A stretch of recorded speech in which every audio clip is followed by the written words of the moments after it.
ائمہ کرام سے، صوفیہ سے وہ ہم تک پہنچا، اور ہم بھی اپنی نسلوں کو یہ سبق دیتے ہیں کہ وہ جو دجالی فتنہ ہے اس سے بچنا، اللہ پاک ہمیں اس سے محفوظ رکھے۔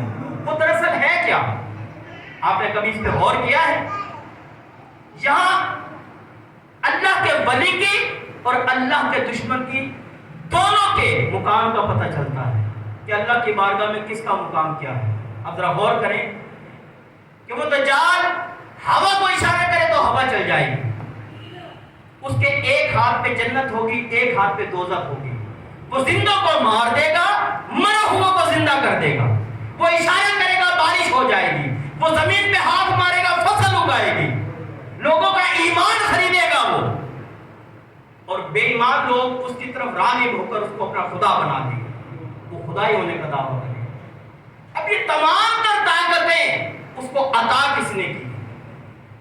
سوال یہ ہے، یہ تمام تر طاقتیں جبکہ وہ اللہ کا کھلا دشمن ہے، وہ دین اسلام کا دشمن ہے، وہ خدا ہونے کا دعویٰ کرنے والا جھوٹا کذاب ہے، لیکن یہ تمام تر طاقتیں پتہ ہونے کے باوجود اس کو کس نے عطا کی؟